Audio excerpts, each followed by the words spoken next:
Okay. Can people hear me? I take it they Yes. can. Yeah, okay. So we're now going to talk about model-based leakage nets. Before we do that, what we were talking about before, I think it's the Kullback or Kullback-Leibniz criterion, where you've got the Kullback information. You can choose a model that has the most out of two, the one that has the more Kullback information or Kullback-Leibniz information. That paper, it depends. You have to have state one is the null hypothesis and one is the alternative.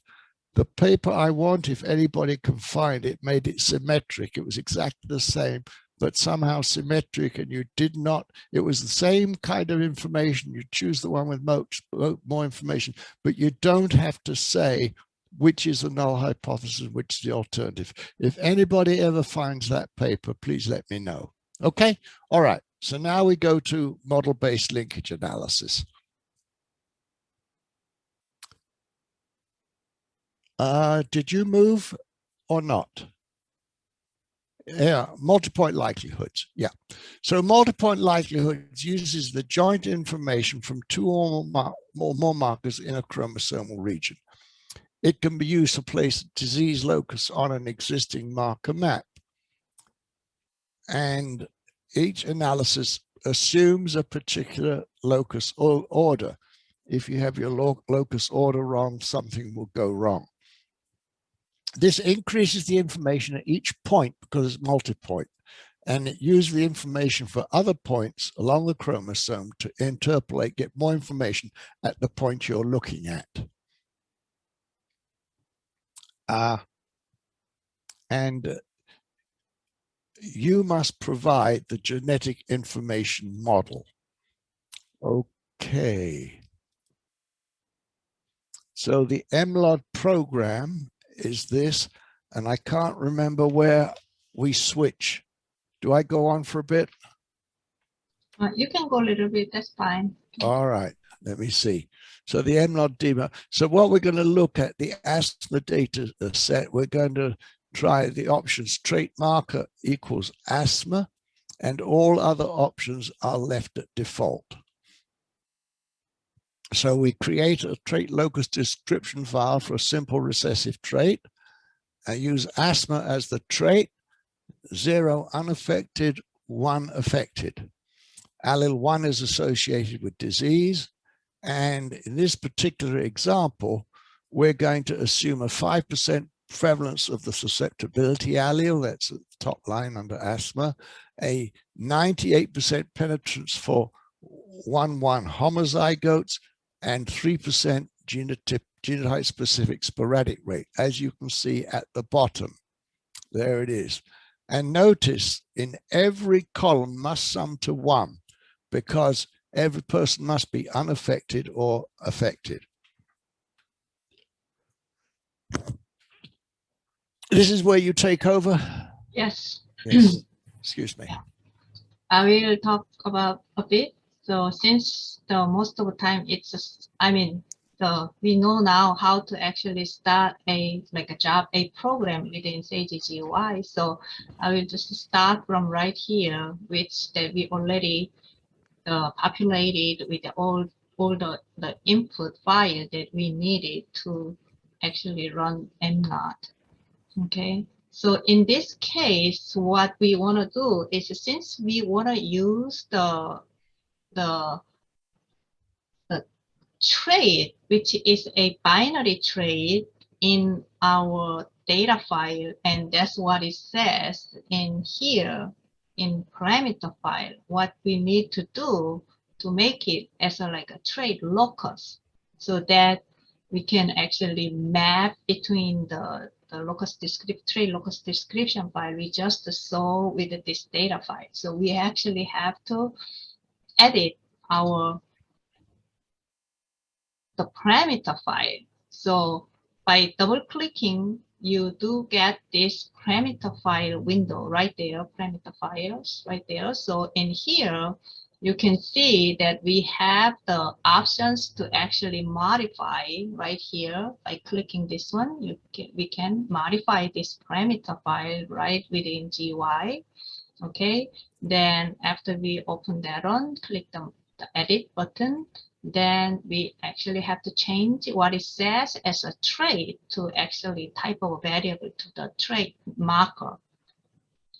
Okay, then we do, after that, we do click and save. Then now we have the the files are ready, and then in here we want to make sure that the trait locus, the trait locus description file we just saw at the previous slides, that is correctly specified there. So by clicking this right there and make sure that you actually designate the trait model right there. So we will use this asthma trait locus file. So it might be a little bit confusing since it's the kind of same format as the marker description file, but we call it as a trait locus description file since we are using this binary trait as our main trait to test the linkage against the other markers. Okay. Then within here, now we have to make sure that our trait marker is actually the asthma. So it will grab all the markers and trait markers within data file and populate everything. And we are making sure that asthma is our trait marker. And then from the region, we are making sure that we want to run the linkage on chromosome number 5.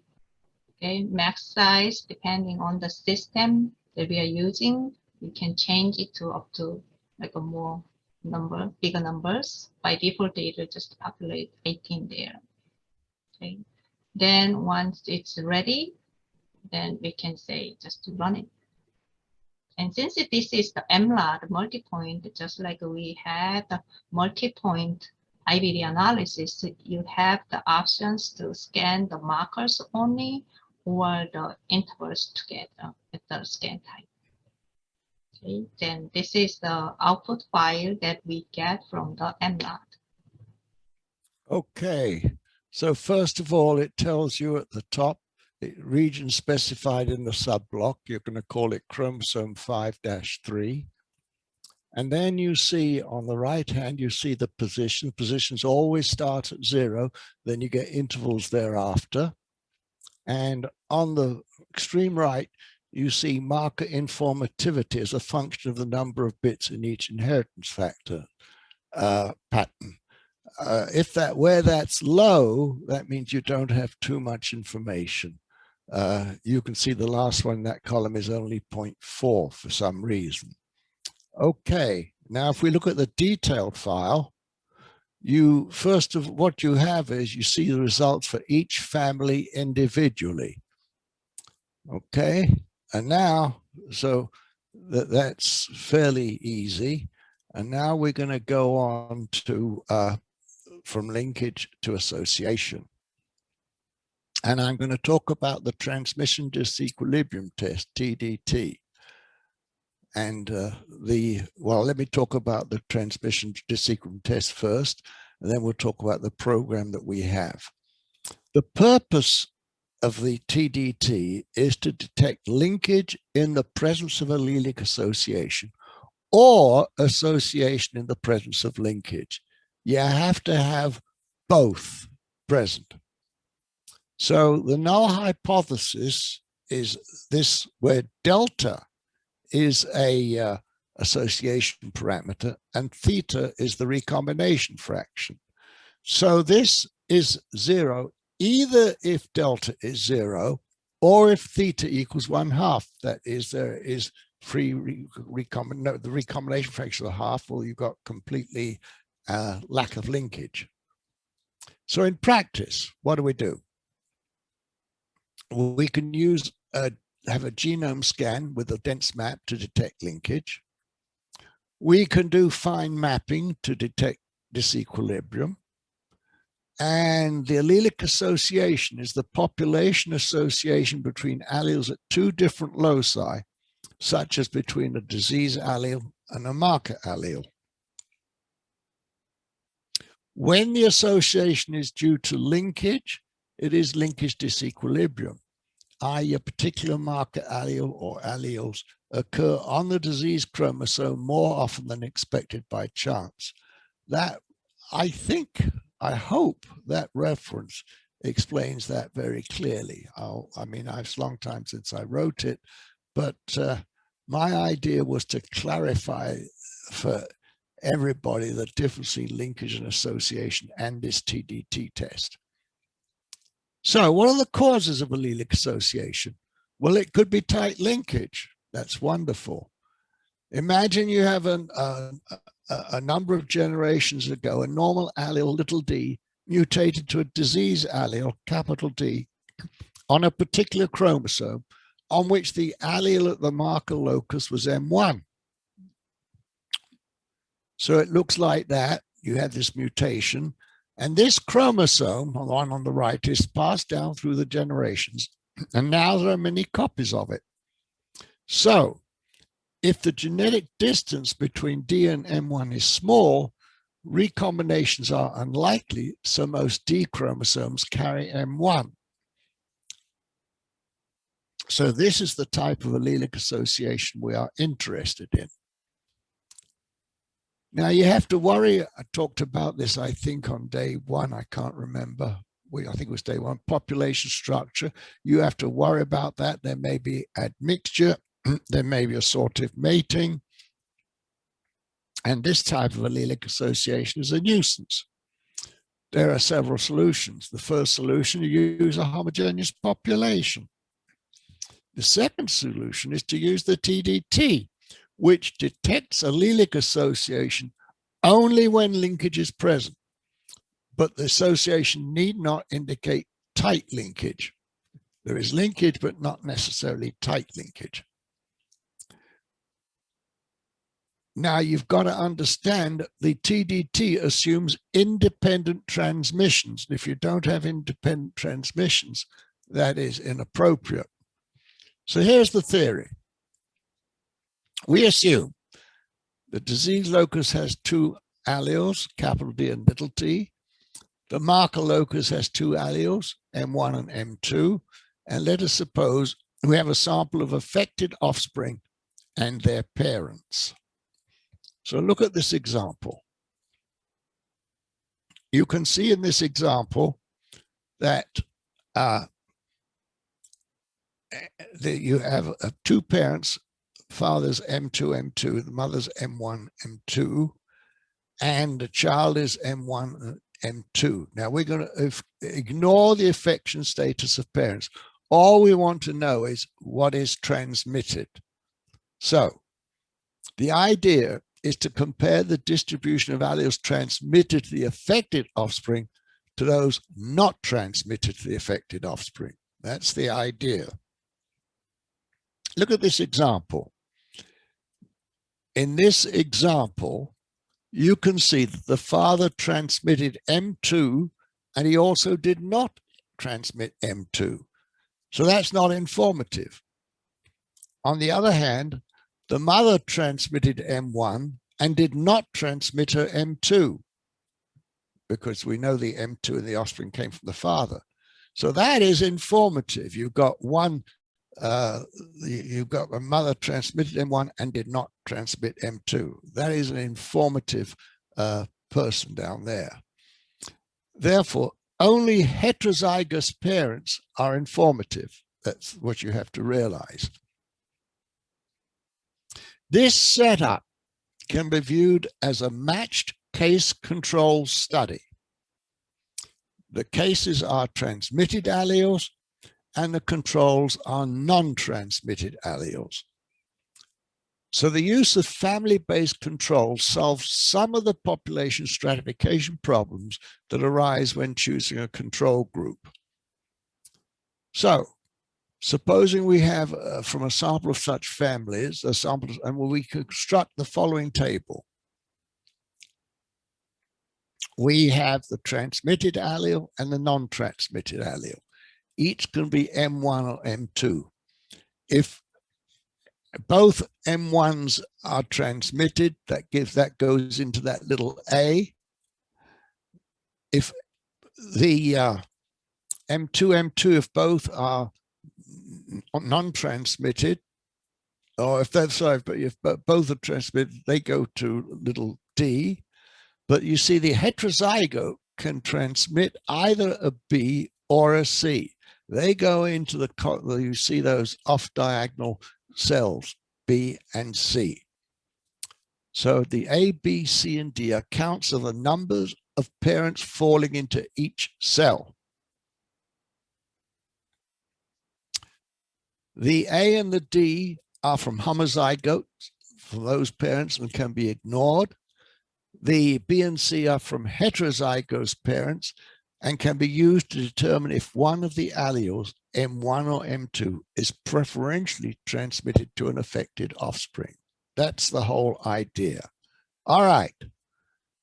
So what we want to know is if B is significantly different from C, and that is a McNamara test. And what we look at is B minus C squared divided by B plus C. And then asymptotically, that follows a chi-squared distribution if B is equal to C when the null is true.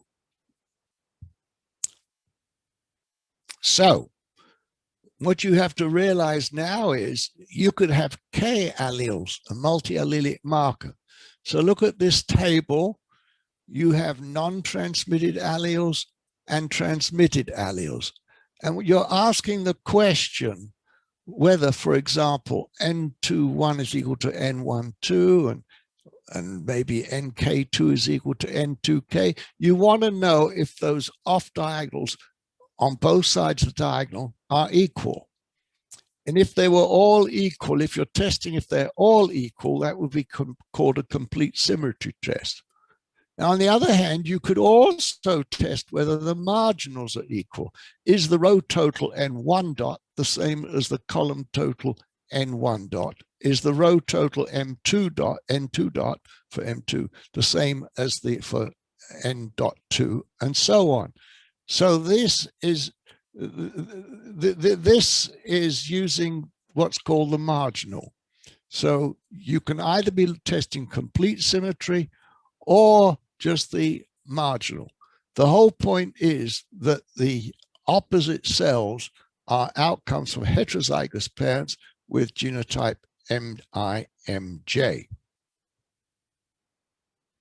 So when we're using this program TDTX, which is supposed to mean the exact TDT, there are several statistics possible.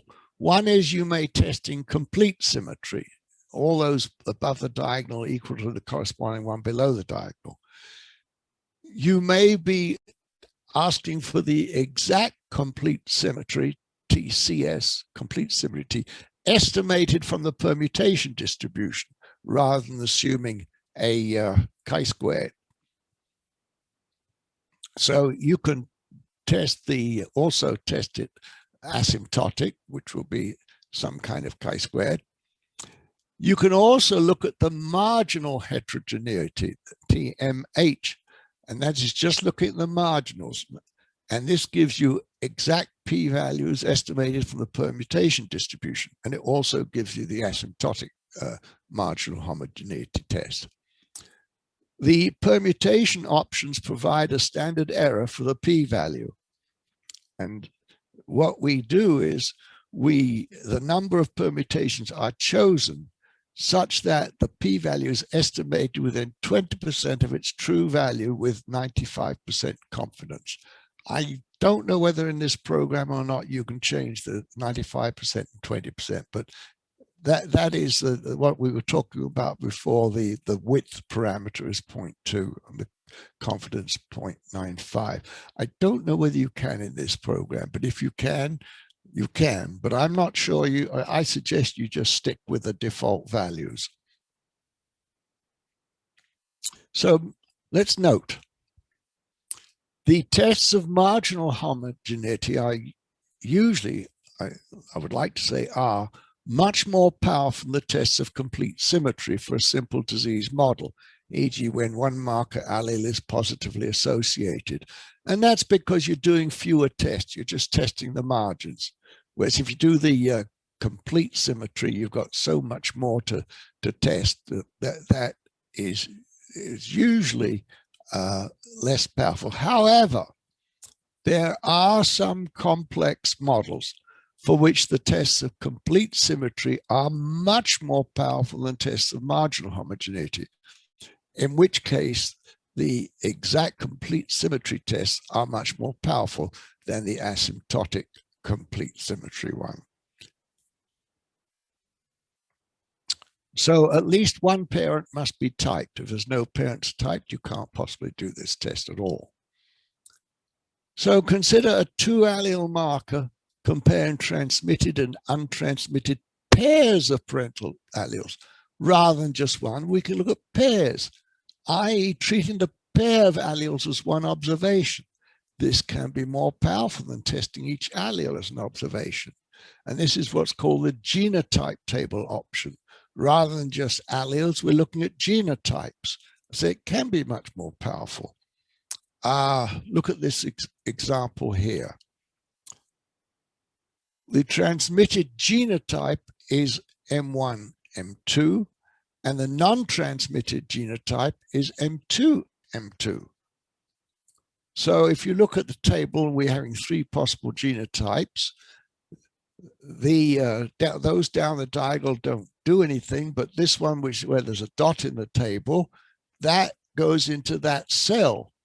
And we will be testing either complete symmetry again or marginal symmetry. But the point is, we're now looking at genotypes, transmitting genotypes, rather than non-transmitted genotypes.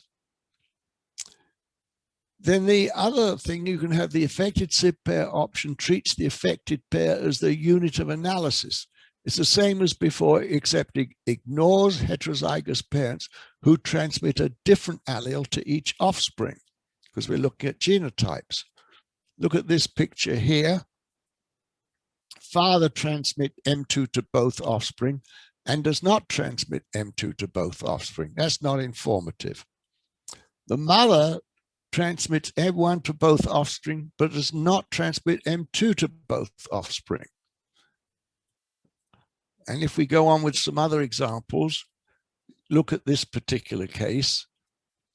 Father transmits M2 to both offspring and transmits M1 to neither. Mother transmits M2 to both offspring and transmits M1 to neither. Here you have another option here, another possibility. The father transmits M1 to both and transmits M2 to neither, and the mother transmits M1 to both, to one SIB and M2 to the other. That's not informative, that one. So you have all these possibilities. And which is the most powerful, of course, depends on what the true state of nature is. Only you can have it the other way around, vice versa. The parental origin of alleles is unknown, and therefore no genotype of transmission is counted in this particular last case. So, you know, you can, all these different tables you can get at with TDTX.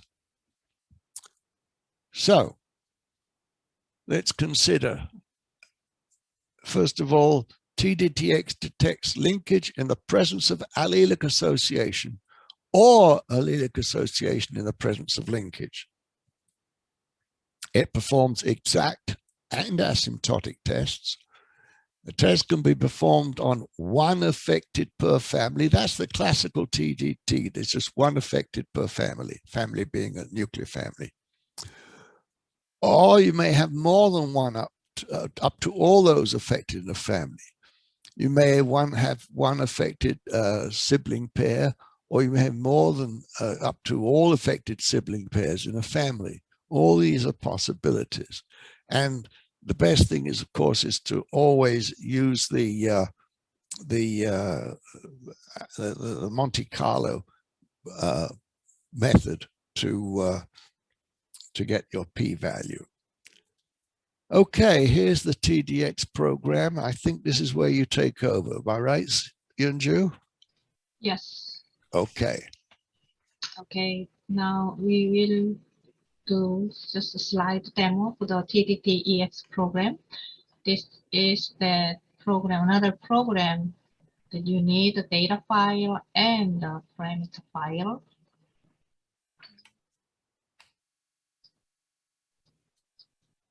We will use a asthma data set, which is included in the S.A.G.E release packages, and this is the actually data from the GAR12.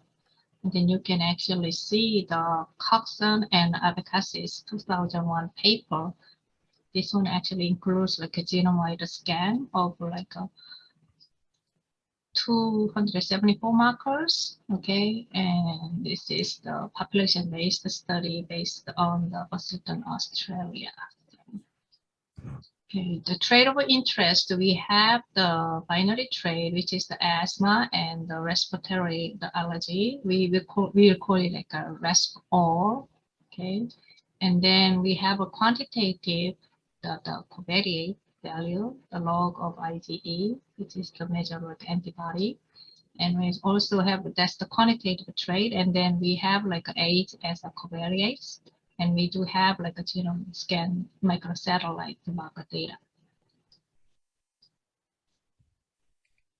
The option that's going to be used in the TDTX program is the trait. We will use the RESP-all.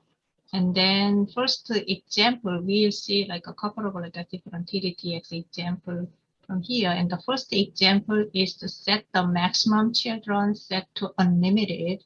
And then we will make it to skip the exact test to little fast.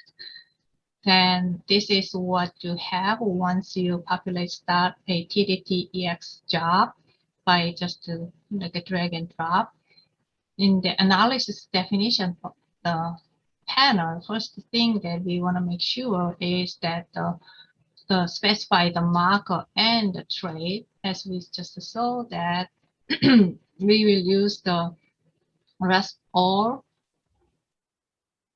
trait as our trait, and then the marker, we can just click the down arrow to specify our trait and the marker in the data.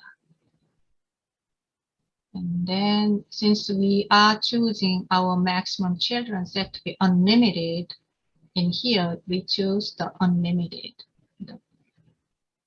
Okay, then we do get this output from the TDTEX program. All right. So we're looking at all affected children, and the families in this program. This means the nuclear families. How many we have? We have 53. Okay. And the sample size is the number of transmitted and non-transmitted alleles. In other words, the number of affected children times 2, because they have 2 alleles each. That's the sample size. It says 119, and the count is 159. So, and it's very informative, or reasonably informative.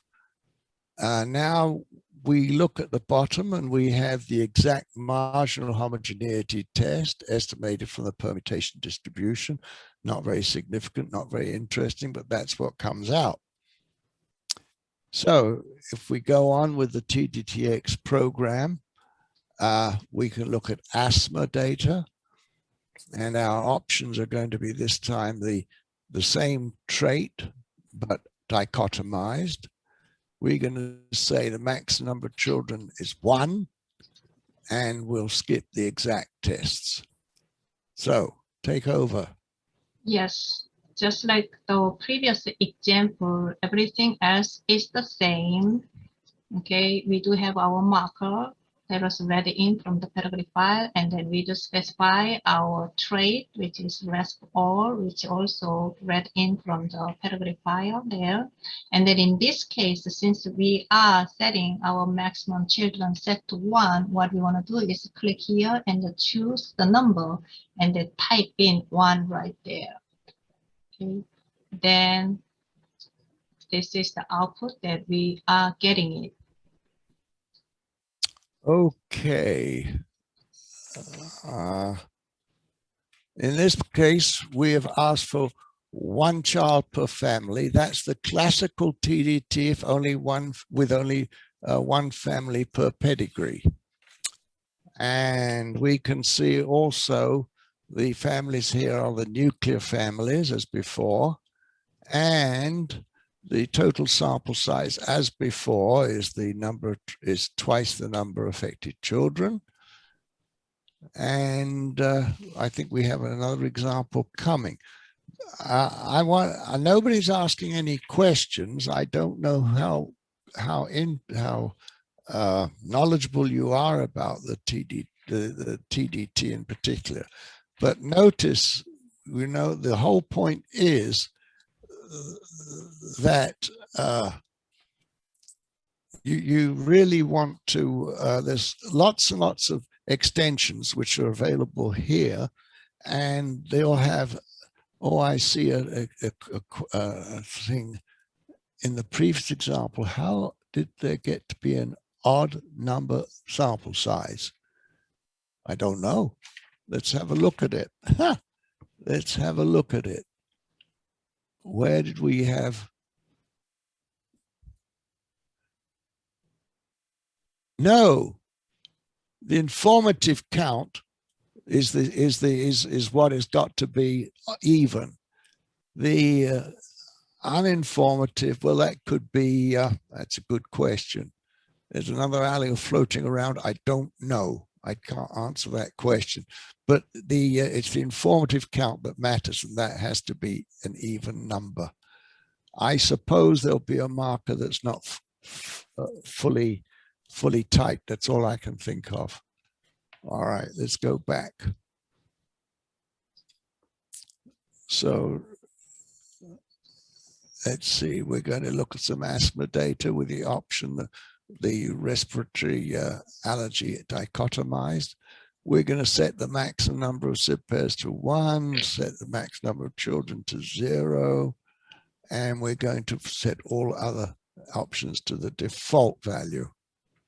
Okay. Yes, so another example of a TDT-EX. And right in here, everything else is the same as before.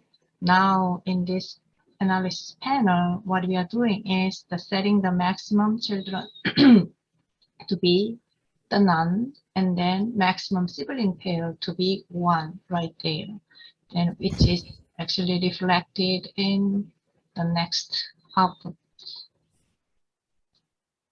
All right. Oh, sorry. Wait a minute. Okay, I'm not there. Hold on. Here, oops, here we are. There's 1 affected SIB pair per family. And you notice now we're looking at these pairs, these genotypes coming out. And you'll notice we have 4 alleles. So we have the number of genotypes is 1, 1, 1, 2, 1, 3, 1, 4, 2, 2, 2, 3, 2, 4, 2, 3, 3, 4. Don't, if you have more than 8 alleles, please don't do it. Okay, it'll get too huge. Just don't do any more than, well, no more than 8 alleles per family. That's important. That's the next note, Yunju, I think, if you know. Yes. Yeah, okay, I don't know what happened there, but something So happened. this is another example that we are doing now. Instead of like alleles, that we are showing the genotype transmission case. Oh, was I looking at the wrong output then? Yes, so you are looking at this output already. I will be right there, so you can just. I'm sorry. Okay. I got mixed up. Yeah, and then everything else is the same, but right in this sample, now we change it, Oh, the sample genotypes. to be genotypes. From previous case, it was alleles. Okay, and then Yeah. we setting this as a 1, maximum children to be a 1, and the sibling pairs to 0. And this is the output that, Dr. Eston was just talking about. Right. So this is what I'm saying here. You've got, if you've got 8 alleles, what have you got? 7 times 8 over 2, all genotypes. You can't get any bigger than that, please, or the thing will blow up. So that's what you have to remember when you're doing genotypes. But genotypes, of course, can often be very much more powerful. That's the point in doing it. Now, a few additional comments are that the fathers and mothers transmission tables can be analyzed separately if you want, because you may have parent of origin imprinting effects. So that you can do all this. Maybe you have some evidence that there may be imprinting, and imprinting is known for several diseases. Well, in those cases, you could look for parent of origin effects by looking at the two fathers and mothers transmission tables separately. Now, it's often stated that the TTT is not subject to the effects of population stratification.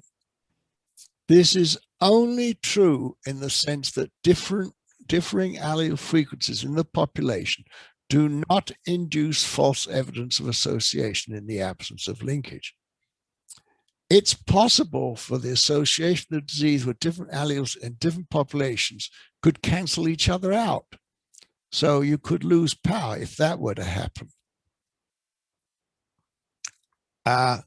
In general, whatever you're doing, even though this is supposed to somehow allow for heterogeneity, sampling homogeneous populations is always encouraged.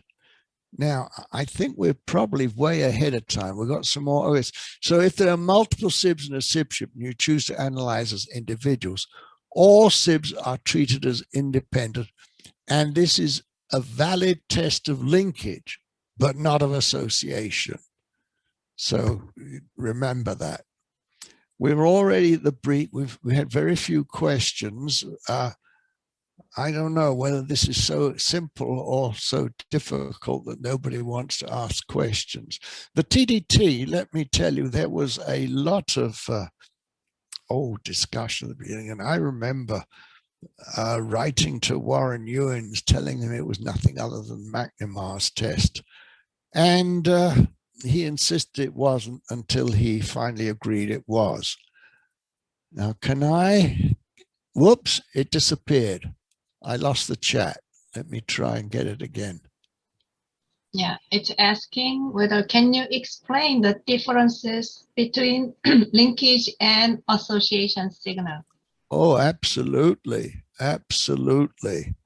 See, for association, to find anything by association by itself, you have to have your marker and your disease or whatever trait you're looking at extremely close together. It has to be tight linkage. On the other, with this TDT, you can measure the association in the presence of weak linkage. And that makes it, in a way, much stronger. Now, of course, if you're going to have markers so close together that you don't care, then maybe you never need the TDT. But if you have sparse markers, you don't have as many as we seem to have these days, then the TDT will help you locate because it finds association in the presence of linkage. You don't have to be right there, tight linkage, so tight that could almost be pleiotropy. So that's the real difference, okay? And it may be less important these days because people are going to get very, very detailed exome typing. So all your markers are very, very close. But even so, there are some platforms that don't get you what you want. Unless I'm very much mistaken, you can't, on most platforms, you really can't get details at the HLA locus. I'm pretty sure about that. And so if there are gaps in the exome sequencing or the whole genome sequence, whatever if there are gaps in it, the TDT could help you, as it were, surmount those gaps. So any other questions? Sorry. Yeah. Follow upon my question. So you think the TDT is still serve the purpose of linkage, basically for locate kind of the gene nearby, right? Yeah. In other words, it will detect association, even though you're not very, very close. That's the whole point. So if your markers are not very, very close, so you'd have tight linkage, then this would be useful. Okay, it detects association in the presence of linkage. Conversely, it detects linkage in the presence of association. Either way, you have to have, as long as you have both, you will get a signal. Okay. Okay, thank you. All right. Yeah, that's important to realize, because these days we think we don't need the TDT, but if you are in a situation where you know you have gaps for one reason or another, of course, other people say, oh, well, why don't you just, what's the word, fill in the gaps. I forget the word for it. Someone help me. What's the word to fill in the gap that you, what's the word? Imputation? Yeah, imputation. People say, why don't you just impute? Well, there are problems with that too. I mean, you can get lots of problems with imputation. I mean, I'm not saying you shouldn't impute, but I'm saying you might want to try and get the same result, or at least a signal, without imputation, because the imputations sometimes are not very good and they have all these problems. So I don't think the TDT is dead. All right. But I think that if you are in a situation where you have gaps and you're not sure how good your imputation is, then I think the TDT is a wonderful thing to use as well. Okay. All right. Thank you. Yeah. Any other questions? Because I know this is all different from what most of you do. But as John was saying earlier, a lot of the stuff you think you know what you're doing these days, you may do better to go back to some of the old methods. And so this gives you the opportunity to do that. I know we're very, very early. This is partly because we are, we're doing this by Zoom. We don't get many questions. We still have some time, so sure. I can actually do the live demo of one of the TDTX we just saw. Yeah, why don't you do a live demo of it? Yeah.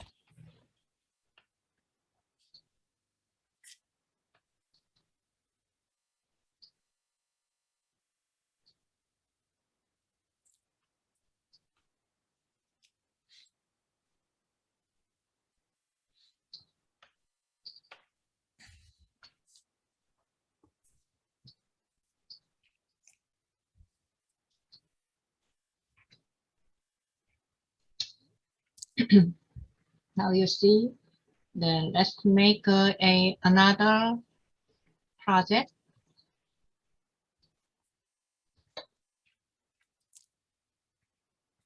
Let's name it as a live demo 4, and then designate the location of my project goal. I will just put it right up there. Next, and since we do have the data file already, we want to choose the third option. And then let's add in our parameter file and the file. Since we are using the, I think since this one is within our S.A.G.E package, I gotta go to this data file directory, and it's within this return, and we have asthma data right there. Data, we have data, and next. Okay, so now we have this, the new project ready. Okay, and then we want to grab a TDTX, drop it right there. Then we want to drag our data file, drop it right there. Okay, now the files are ready. Go to next, go to the analysis definition panel. And then in Markov, we want to choose the one of them. Okay, I mean, you can select all, then get a huge the file, but we want to just keep the one of them. The slide actually has, I think I choose the like a 400 or the last one of them. But I guess if you would like to see, I think we can just see the first Markov for this live demo. Okay. And then the trait will be our grasp all. Then we are not doing any subsetting. And in the first example, we set this to be unlimited. Let's do the first example, unlimited. Okay, and then run. Make sure all the options are correctly specified and click OK. And we should see our console and the task right there. You see the TDTX. I actually minimized it just to bring it up. The TDTX is done already. Okay, so let's go see the outputs here. So this is the output file. So let's look at the input file, unrecognized values. So something's not quite right in this file. Okay, so that's why we are getting all this unrecognized. This is one of the good case that you gotta make sure that you have the correctly specified everything. But in this case, what it shows in here, we see one of the genotype, the marker data for this person in this marker, in this pedigree, this person in this marker has the only one allele specified. Since S.A.G.E doesn't allow to have just one allele specified, in this case, this will be just set to missing. That's what we have. If after all this red, we can see the bottom there that since it has the bubbles equals to more than 10, you see the more people printed it out, and also the phenotype data that was read in from the pedigree file. And then since this has the marker data, it also gives you the marker data for the people, number of people in the bubbles. So what was not specified? The allele delimiter or something, probably? No, this is because the people, the marker was just had only one allele. You see 1/. Right. Yes. So in this, it's just showing you, just giving you the information for this I see. This is not the whole file. This is just a section where one marker allele is missing, correct? Exactly. So just giving you the what has read in. Okay. Yeah. So it's not something wrong or anything, just a information. Okay. Yeah. So now with this one, if we look at the output file, so it has a little different numbers, but it's basically the kind of same information that we just saw at the slide. So maximum children per family is unlimited, is 0, and we see the number of like allele transmitted, not transmitted by the allele, and then all those counts that we just saw. Okay, since we skip the exact test, it's not calculating any of like the exact p-value, but I think the test. Okay, and just to give you the asymptotic test statistic p-values. All right.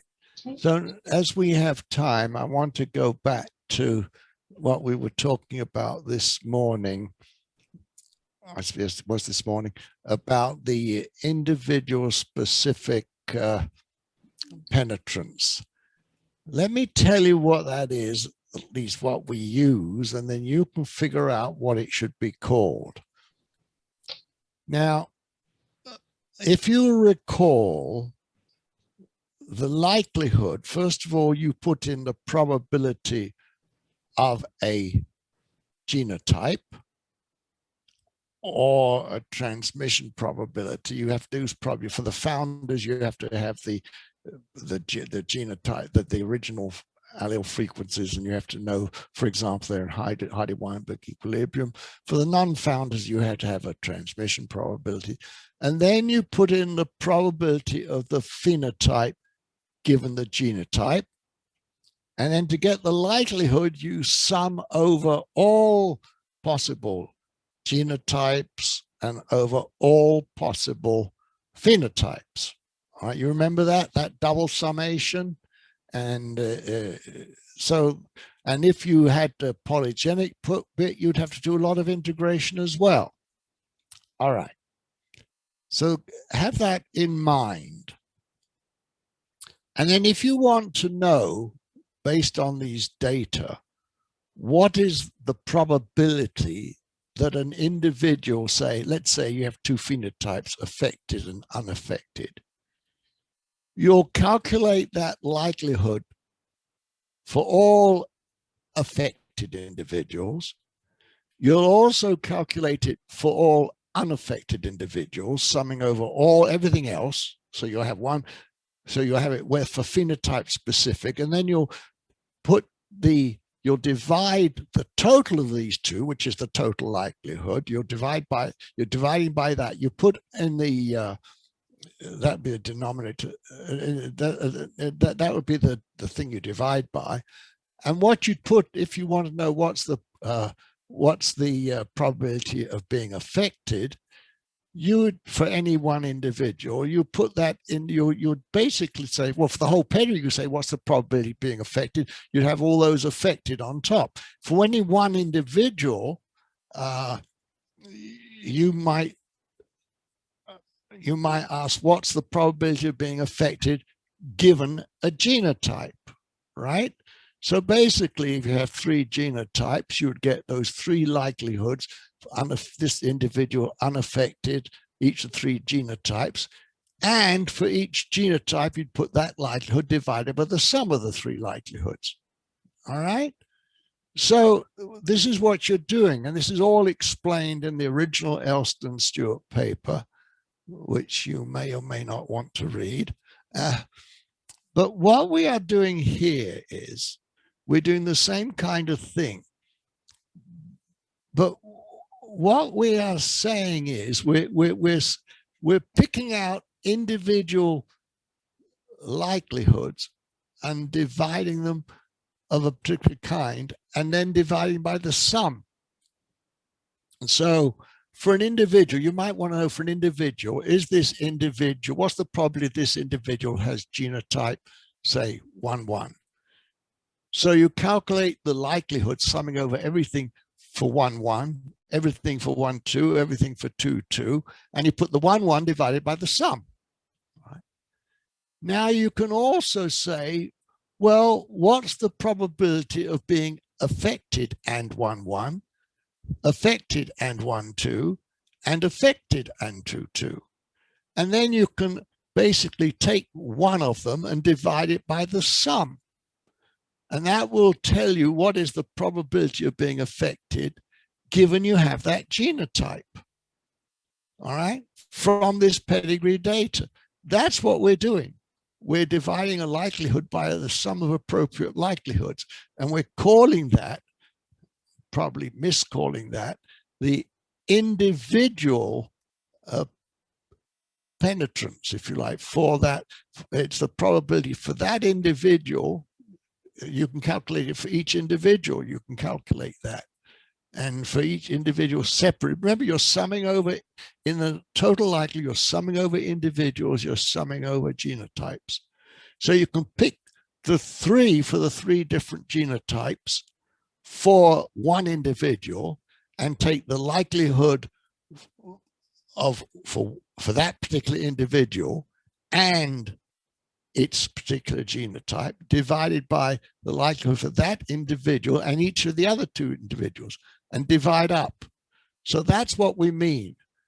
So you're sort of getting the probability, you're getting the probability for that individual for each of the genotypes. What's the probability? So it's like probability of phenotype given genotype. It's like a penetrance function, but it's specific for that individual in that pedigree, given all the information. And what we explain in the Elson-Stewart paper is that you basically do your analysis on the basis of a model, so you have a genetic model.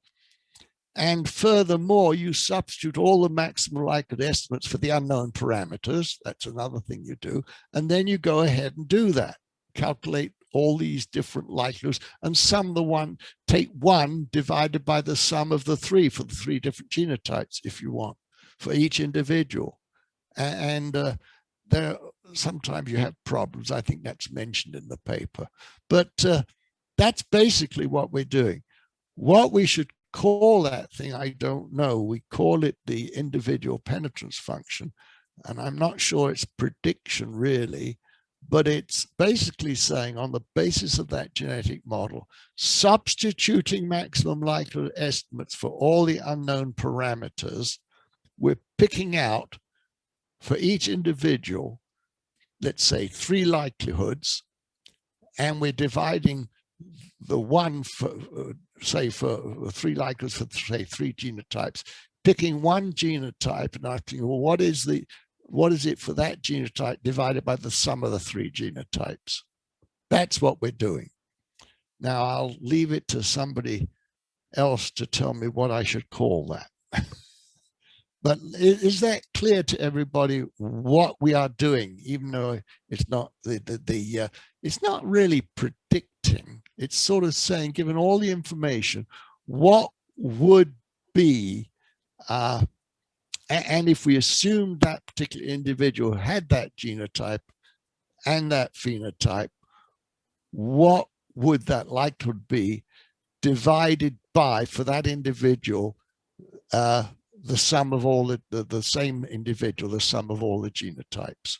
That makes sense? I hope it does. I don't know, but you have to think about that. And you know, you might want to skip some of the models in the Elson-Stewart paper and read to the end where we talk about calculating the posterior probability for each individual, and it's doing the same kind of thing. All right, anybody want to make some suggestions as to what we should call it? I don't think it's really predictive, but it is based on all the information possible. If that person had that, it's basically what's the probability that person has that phenotype, but on a genotype specific basis. So it's probably the phenotype given genotype, but given all the rest as well.